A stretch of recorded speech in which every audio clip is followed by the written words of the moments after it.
Good afternoon, everyone. I have Mr. Matthew Hill here today doing our economics session, going over economic games. I will include a link for the attendance in the next about 15 minutes after we get some stragglers that get logged in, and then we'll get everything started. Just remember, you do need to fill out that attendance sheet prior to every session, so you get credit for your CUs. And then I will include that all in the chat, okay? I will let him take it over. All right. My name is Matt Hill. In the Zoom, I'm MRU support, but that's not my name. My name is Matt Hill. Get my slides up here.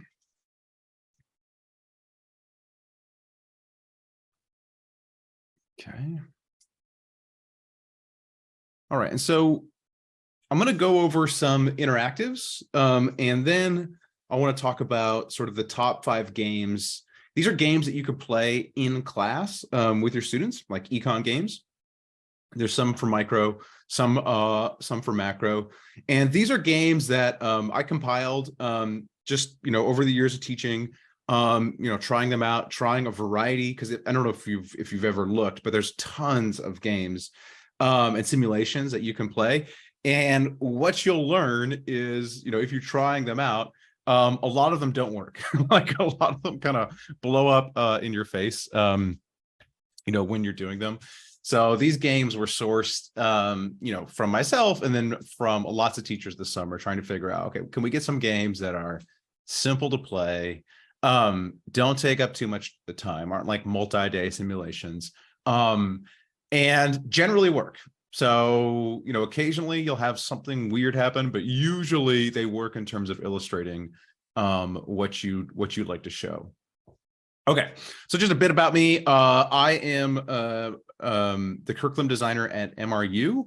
MRU does free econ resources. So it's a nonprofit that makes lots of resources for high school and the college level. Here's a picture of me from the pandemic when I had long hair. It's good times, good times.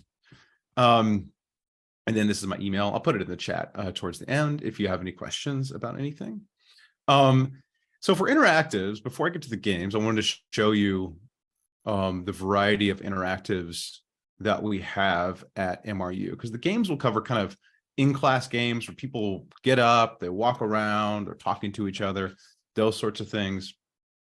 But if you're looking for interactives, we have them all here at practice.mru.org. I'll go ahead and put that in the chat so y'all can just surf on over there if you want to look at them on your own. And so this is something that we've really been building out at MRU, these interactives, because there are some good interactives, but they're mostly paywalled. So most interactives that you might use in an econ class, like you usually have to have the book or, have some sort of login or something like that. So these are all just free to use. Anybody can use them, no login. The only issue is they may be like behind a firewall at the, if you're logging on from your district computer and you just need to tell whoever the administrator is, like, whatever, let these through. They're fine. They're not malware, I promise. And so I'll just kind of show you some of these. Like we have lots of like standard supply and demand ones if you're teaching supply and demand. And I just want to show you how these work. They sort of work just like how you'd expect it, where you're given something to do. You're given a phenomenon, and you have to say, okay, does this affect the supply? Does this affect demand? So move it, and it tells you, and it gives nice elaborative feedback here, like, okay, this is, this is the right answer, and this is why this is the right answer. And so these are nice in that, so you can assign them as homework. You can have the students do them like in class if they have a laptop or a tablet. And you could just do them together as a class. Like, so you can, have it up on the screen and you can go through it. If you want to use them as homework, let me just kind of go to the end. We just kind of go through here just to show you what the end looks like. And so the students can download a JPEG and submit the JPEG if you want to use it as a class assignment, or they can also just kind of report their score if you trust them. And so we have lots of, we're really building this out. So we have 3 different supply and demand ones. In addition to, if both supply and demand are moving, more supply and demand, more change in supply versus quantity supply, GDP, trade ones. This is a fun one that we just released because inflation is on the top of everyone's mind. And so this one, you have to figure out what is cheaper, the good today or the good, or the good back in the time. So like Jordans, like the shoe Jordans, when they came out in 1985, they were about $57. And in 2022, they're $140. And so if you're teaching inflation and you're teaching how to adjust prices over time, your students should be able to adjust this price from 1985 to 2022 and be able to figure out which one is actually cheaper. Once we adjust these $57 to today's dollars, which of these is actually cheaper? Any guesses? What's cheaper, Jordans today or Jordans in the past? 1985. You got 1985. Okay, we have a 1985 guess. Let's see. Nope, slightly cheaper today.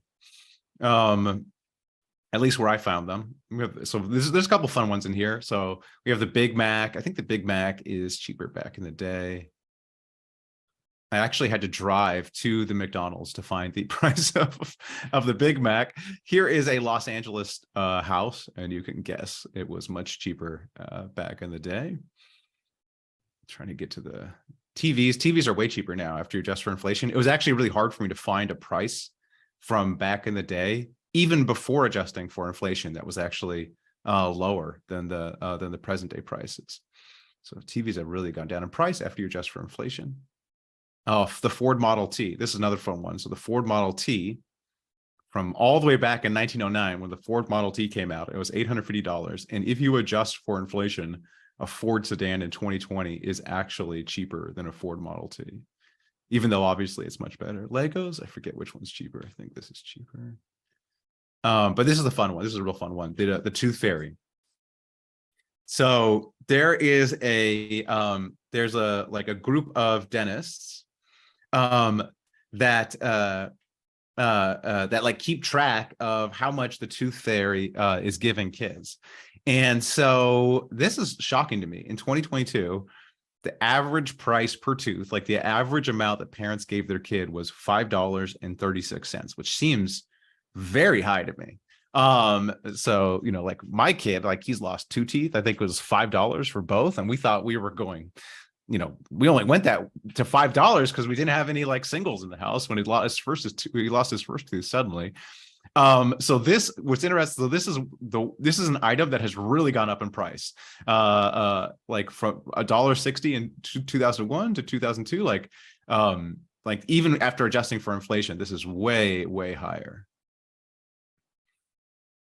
Yeah. All right. This is Paul Rudd, because he has not changed at all. The product has been exactly the same over time.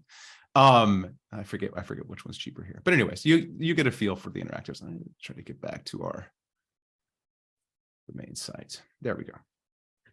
Okay. And so we're really adding a lot to this. And like I said, you could use this however you like. They're all free.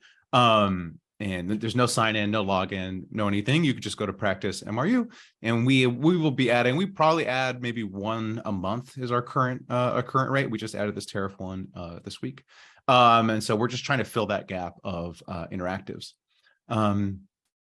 Okay, any questions? Any questions on the interactives? You could put it in the chat, or you could just unmute yourself.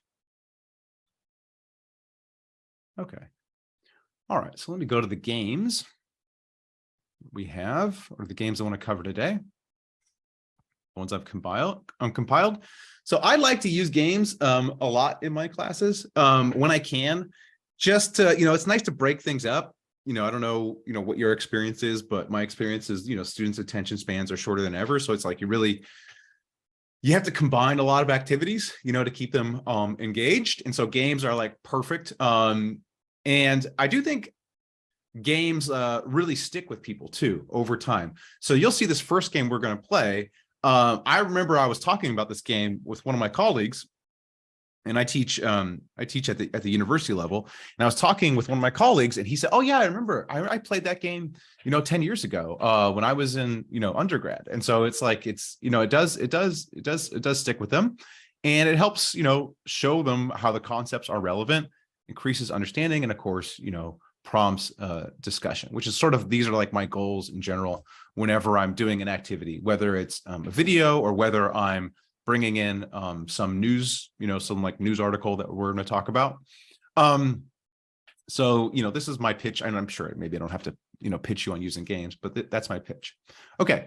And so like I said, at the beginning, these are all games that, I'm talking with lots of high school teachers this summer at a variety of conferences. And then these are games I've played myself that all, tend to work, and they're going to teach a variety of concepts. So depending on what you teach, they might not all be applicable. But this first one is applicable to any econ class. So this is a game that I play on the very, very first day. And so what you do, and maybe you've seen it before, but what you do is you take a dollar bill. So it's going to cost you $1. This game will cost you $1, but what you'll get for that dollar is the undying respect and admiration of your students. So it's a bargain. All right. So you have your dollar that you bring to class, and you're going to auction the dollar off. So you say, okay, I'm going to auction this dollar off. Whoever bids the highest for this dollar gets the dollar. So if you bid less than $1, like you've made money, and you make a slight tweak to the game. And the tweak you make is you say the top bidder has to pay me, but the second highest bidder has to pay me as well. And so you say, okay, do we all agree to this? And you want to make it so whenever you're doing like games with money, you want to make it so the students believe that it's real. Like I never actually take their money, but I try to make it, try to make them believe that it's real. Otherwise you get, you get like wild outcomes. So I always just put my Venmo up. So I always just put, hey, here's my Venmo. Whoever wins, because nobody has cash, but whoever wins has to Venmo me the money. And then you start the auction. So we probably have enough people here that we could just sort of simulate this. So go ahead and in the chat, bid on this dollar bill. I won't actually make you pay, but just pretend that I would make you pay. See if we can get some bids for the dollar bill, just to sort of simulate this. So anybody would like to bid on the dollar bill? Okay, we got 5 cents. We got $1. Okay. See, this is the disadvantage of not using real money. Is that you immediately go to the dollar bid. Okay, but let's take this dollar bid. Okay. So Todd in the chat has bid $1, and all of the bids I see, the second highest bid is from Leslie at 25 cents. So at this point, what you would say is you'd say, Leslie, you're about to lose 25 cents, or you're the second highest bidder. So you're about to just lose 25 cents to me. Would you like to go to $1.05? And then you're only going to lose 5 cents. So Leslie, would you like to go to $1.05? Okay, so we go to $1.05. And then you go to Todd and you say, Todd, you just bid $1. You're about to lose, you're about to lose to Leslie. You're about to lose $1. Would you like to go to $1.10? And you can sort of do this, the students, will sort of catch on that this logic basically holds, and it can go higher and higher and higher. In one class, I had it to go to $10.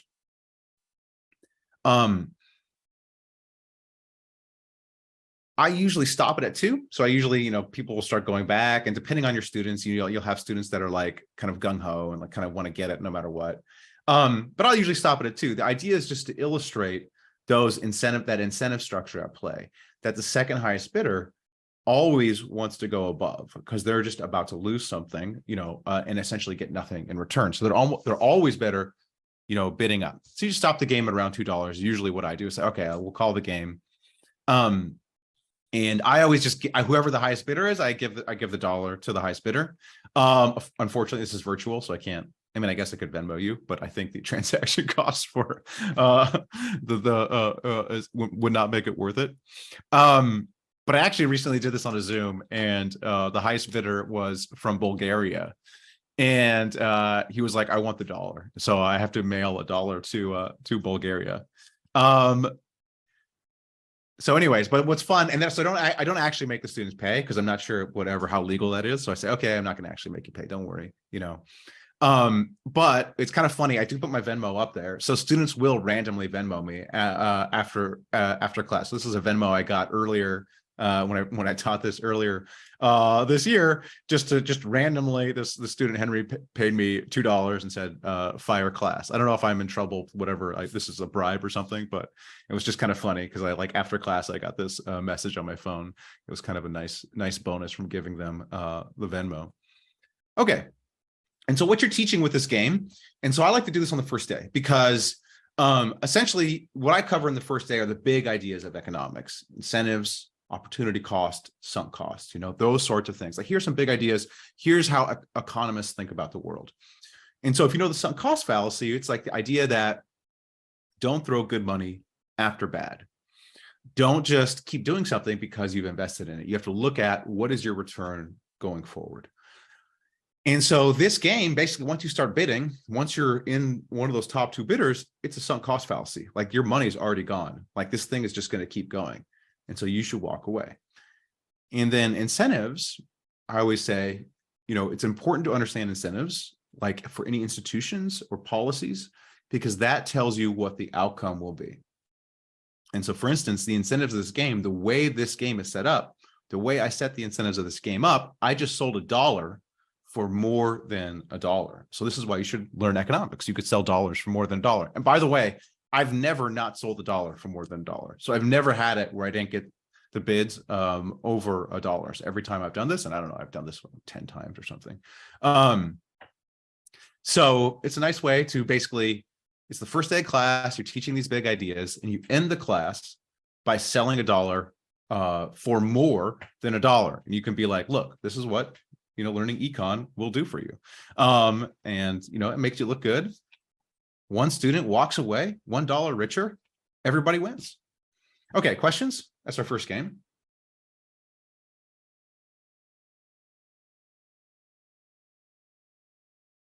Okay.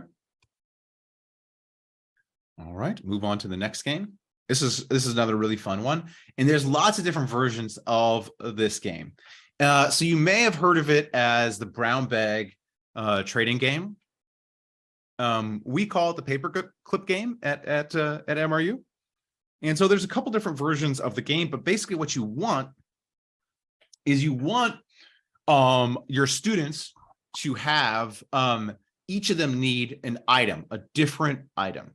So basically, however you want to get to that point where each student has a different item. So the way we do it in our trade lesson plan, so we have a trade unit plan. The way we do it, or the way we suggest doing it, is you give each student a paper clip the day before, and you say, go home and trade this paper clip for something. Trade with your family, trade it with your roommates, trade it with whoever. Trade the paper clip for something, and then each person brings the something that they traded the paper clip for. So these are like knickknacks, usually small things. Sometimes it's like random. I had a student bring in like a half a burrito. They traded it for half a burrito. So they come with these things. Now, sometimes you're like, I can't really trust, depending on, your class, you're like, I don't really trust them to all do this.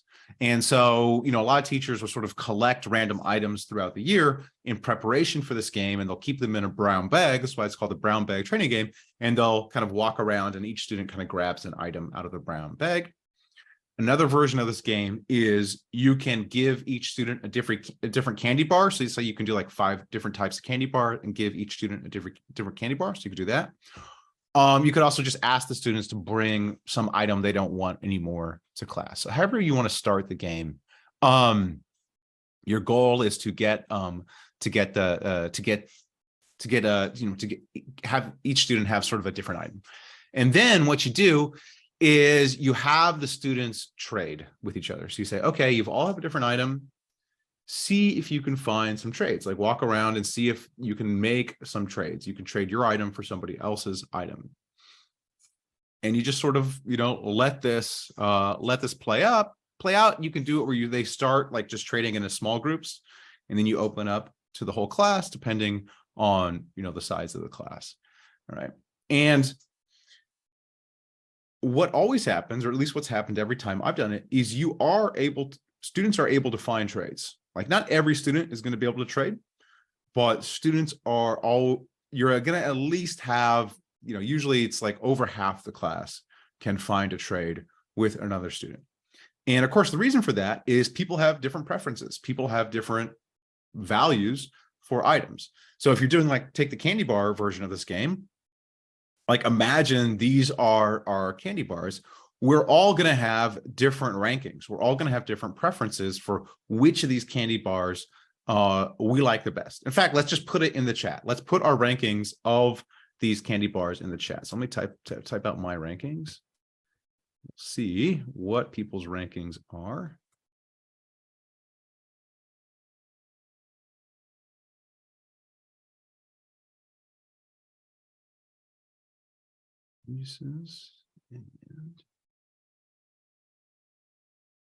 Okay, so those are my rankings. Give you a chance to put your rankings. Okay. Wow, Melissa, that's the first time I've ever seen a Payday #1. All the times I've talked about this game, it's the first time I've seen a Payday #1. I don't like chocolate. Oh, there you go. Okay, yeah, see, perfect. Yeah, CK Miller with the Mounds #1. This is, again, I don't understand the appeal of the Mounds, but yeah, people have different preferences. Let's see if we have any other #1s, any other differences. Oh, there's a Reese's. Yeah, Reese's is is usually the most popular.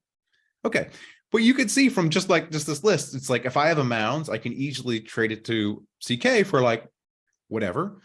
Payday is #5 for CK Miller, so there's a trade there with Melissa.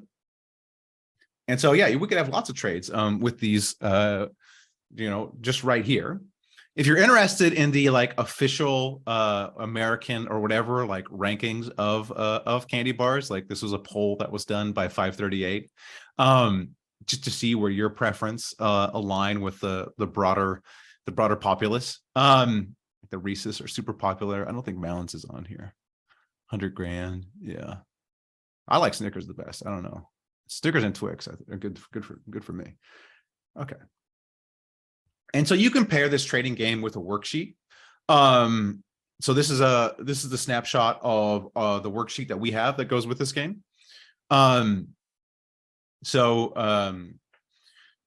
idea basically here is, you're trying to show mutually beneficial exchange, that voluntary transactions lead to mutually beneficial exchange. If people are allowed to trade, they can find trades where both people are better off. And so to quantify that, you can say, if you're doing the paperclip, how much did you value the paperclip, in dollars?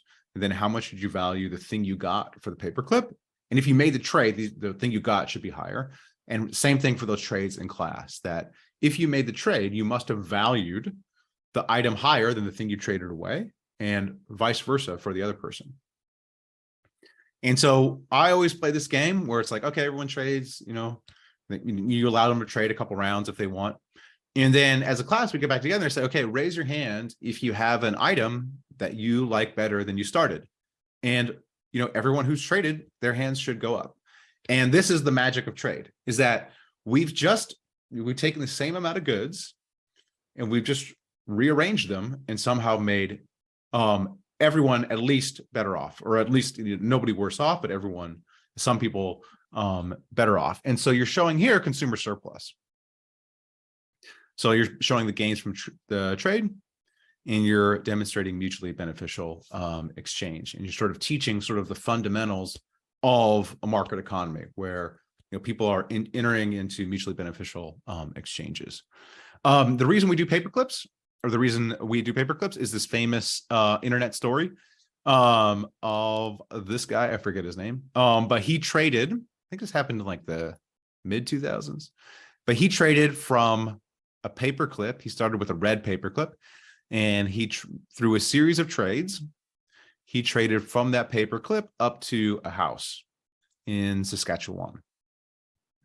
So these are all the various, trades that he made. So he traded for a fish pen, then the pin for a novelty doorknob, then a camp stove, then an old generator, then an instant party, which was a keg and a Budweiser sign.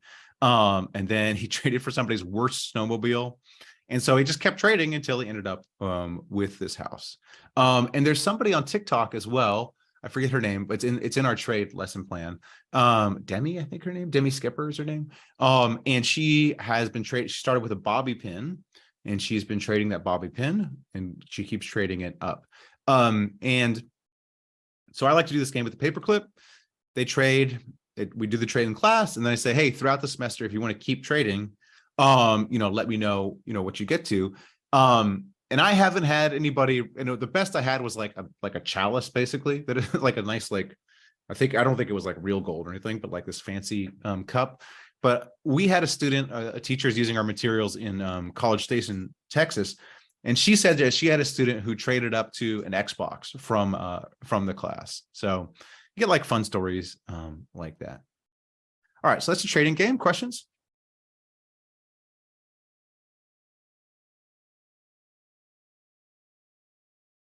And you would teach this, or you would use this. We use this to introduce, we do this at the very, very beginning of trade lesson plan. If you're teaching absolute advantage, comparative advantage, gains from trade, that sort of stuff. So that's when we use this this game, or when I use this game. Okay. Next game is the supply and demand game. So there are versions of this game that you can find online. There are actually some free platforms where you can do this game virtually. I think Break Even is one of them. At MRU, we have a write-up of all the different virtual platforms that you can use for games. This is one that you can do in person. I like to do it in person just because it gets the students, walking around and talking to each other, and you don't have to deal with technology, oh, it's not working for me, or so it's tactile. So I like to do this game in person, but there are a lot of platforms that allow you to do it online. And with the game, you're basically just simulating, like a market. And the students are, they're haggling over prices. And the way you see the game is with playing cards. And some teachers use the whole deck. I like to just use 2 through 10. So it's very easy that the student gets the card, and the number on the card is their number. So you don't have to deal with hey, what's a jack or what's a queen? It's just, I take out the jacks, queens, the kings, and the aces, and we just have 2 through 10. All right. You pass out the cards. If the student gets a black card, they're a consumer, and the card is their willingness to pay, how much they would pay for the item. If they get a red card, they are a seller, and the card is their cost. And so they are trying to get a price higher than their cost, and buyers are trying to get a price lower than their willingness to pay. And so they're wandering around the class, bargaining. Hey, I'd be willing to sell for this. I'd be willing to buy for this. Now, what are they buying and selling? So I just say, you're just trying to come to an agreement. Some teachers, this is sometimes called the handshake game, where they're selling a handshake or a high five or something like that. However you want to do it. Basically, they're trying to find a seller if they're a buyer, and a buyer if they're a seller, and they're trying to agree on a price. Okay, so in this scenario, when they agree on a price, let's say they agree on a price of $5. So the consumer, they would have paid up to $8, they got it for $5, $3 surplus. For the producer, it only cost them $2 to produce this thing. They sold it for $5, $3 surplus. And so whenever an agreement is reached, you have the students come to you, and you take their cards, and you write down the price. And so and you do rounds of this. So then, once everyone has traded, collect the cards. The people who can't find trades, you collect their cards, and then you do it all over again. And what happens is eventually the market finds equilibrium. So I always teach this after we do supply and demand, market equilibrium. And the game illustrates that, nobody is controlling. I'm not telling you how much to sell for. But when you do this game, the game naturally arrives at an equilibrium price. I think the equilibrium price here is usually between 5 and 6. And so the market, just after a few rounds, people start to realize, 5 and 6 is sort of the average price. That's what I'd be willing to sell for. Buyers who have a higher willingness to pay are willing to buy for it. Sellers that have lower costs are willing to sell. And so the market just naturally arrives at that price. And so you can graph that average price per round. You're keeping track of the price. You could say, okay. And you'll see as the game goes on, it slowly arrives at the equilibrium price. Now, some students won't be able to trade. If you have a high cost, if you get a high red card, if you're a seller, that's tough. If you have if you're a buyer and you have a low black card, you probably won't be able to find a trade. So usually this game works. So usually, you find an equilibrium, the more rounds you could play, the better it works. Sometimes you have the students like being nice to their friends or, giving their friends good deals. So it kind of messes things up, but usually after a few rounds, and if you incentivize it and say, whoever makes the most money at the end, gets some sort of prize, usually they'll be pretty honest. Okay. And so this is the worksheet that goes along with it. You have the rounds. Are you a buyer or seller? What card did you get basically? And then if you have a trade, what is your price? And then what is your surplus? So this shows equilibrium. It shows consumer surplus. It shows producer surplus. It's just a nice game to play. Like I said, after you do supply and demand, so it kind of sticks with them every time they're thinking about supply and demand. Market equilibrium. Oh yeah, we played that game where we had sellers with different costs, we had buyers with different values, and an equilibrium emerged. Okay, questions? It's a pretty famous game, so you probably have seen it. All right. Okay, our next game, we're moving to macro now. And this is another classic game, the inflation auction. And so this game, you're just going to do a simple auction, and you are showing the link between the money supply, the amount of money there is, and prices. And so you need something you can use as money. So I usually use jelly beans. And you take your jelly beans and you want to divide it into thirds. So you want to have 1/3 of your jelly beans over here, 2/3 over here. First round, you're going to pass out that 1/3 of the jelly beans. Second round, you're going to pass out the 2/3. So basically you're going to have double the amount of jelly beans in the second round, or just like whatever regular beans, whatever you want to use, Skittles, actual money. You just want twice as much in the second round than the first round. And when you pass it out, you just sort of like, you don't need to beat each student doesn't need the exact same amount. You could just sort of, give them each a little bit, a handful here, a handful there. And then, so they have their money, the students have their money, and you have your auction. So at MRU, we make these like cool stickers, like econ themed stickers. We do econ themed stickers and temporary tattoos. So I always auction off our stickers. You need the exact same items for round 1 and round 2. So you'll need 2 of each item. And then you just have an auction. So you auction that first item off, the second item off, the third item off, and you write down the price, just like any auction. So, hey, do I have a bid for this? Do I have a bid for this? And so you write down the price that each of the items goes for. And then you go to round 2. So you collect everybody's money, the money that's left over, and then you pass out the new amount of money. And that new amount of money is twice as large. And you do the auction again. Now, what you should find is the prices are double in the next round because people have twice as much money. And this illustrates the link between money supply and prices. The more money there is, The more money you have chasing after the same number of goods, because the goods are exactly the same in both rounds. So usually you have the same exact items. So the more money you have chasing after the same amount of goods, what happens is prices go up. So nobody's richer. Even though we have twice the amount of money, nobody's richer. We have the same amount of stuff. The only thing that happens is prices go up. So it teaches that link between the amount of money and prices, and which is a nice easing into the inflation lecture. Okay, questions on the inflation auction, another famous game.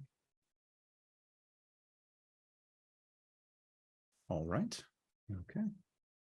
And then our other game, our last game, is market structure. This is the most complicated game of the bunch, but it works really well. So I actually just did this last week. And what you're teaching here is the differences between monopoly, perfect competition, oligopoly, and what you do is you hand out a piece of gum to each student, or whatever item you want it to be. Each student needs, one of these items, and you divide the class into 4 groups. One group just has 1 student. One group has 3 students. Third group has 3 students, and then the rest of the class is in the 4th group. The way I always do it is like volunteers. So I take a volunteer for that first student, and then more volunteers for the other students, because basically these students, the ones that are in like groups 1, 2, and 3, they're the ones who actually are going to make some money in this game. So also you're going to lose some money in this game.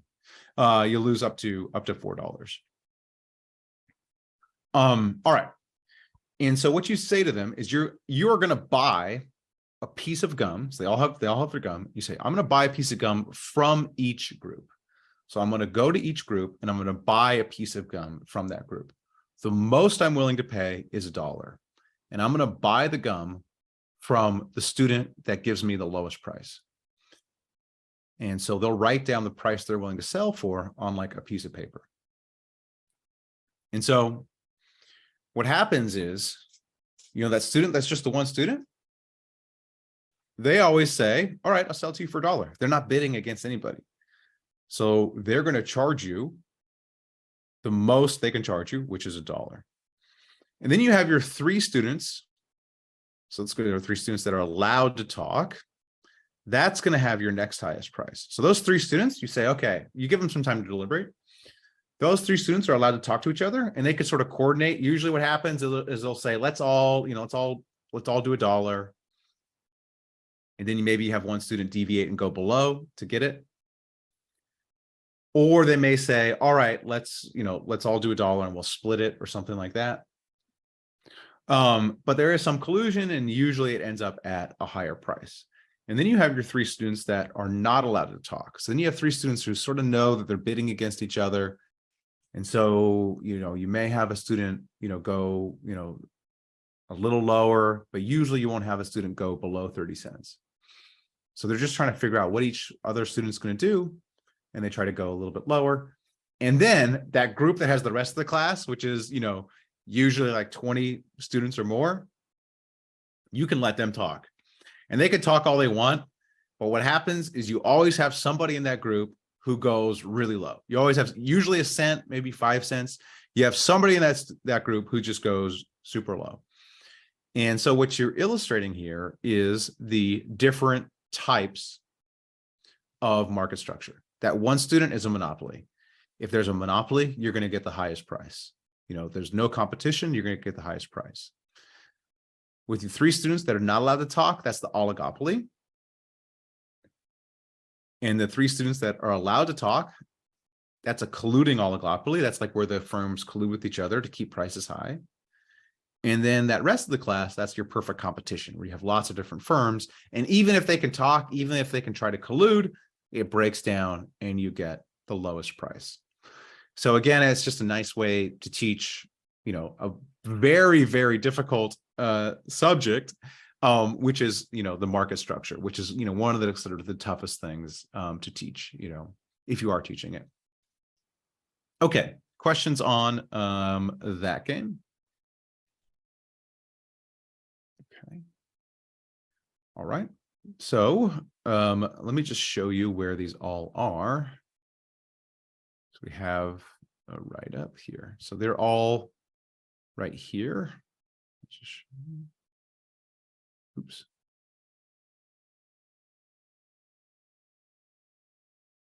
There we go.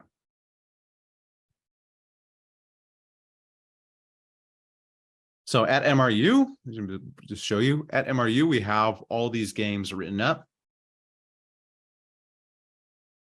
with like a full write-up, like detailed instructions, and then the worksheet if there is a worksheet.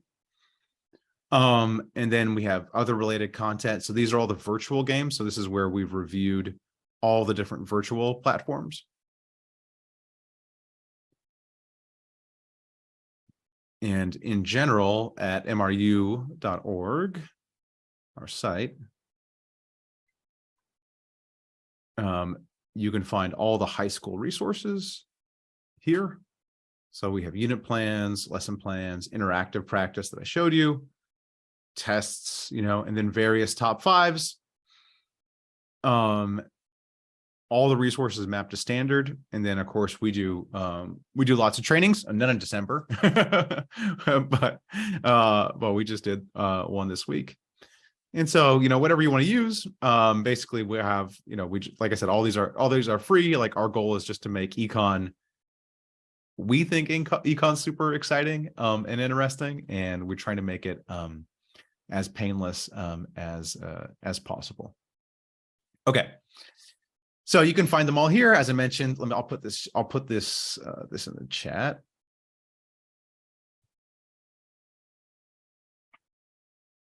And I'll also put my email in the chat. And if you want, I can send you the slides for this session. Okay, but those are our top 5 games. And yeah, if you have any, the resources are here. If you want to contact me, there it is. That's all I have for today. Any questions? We're all through unless anyone has any further questions for Matt.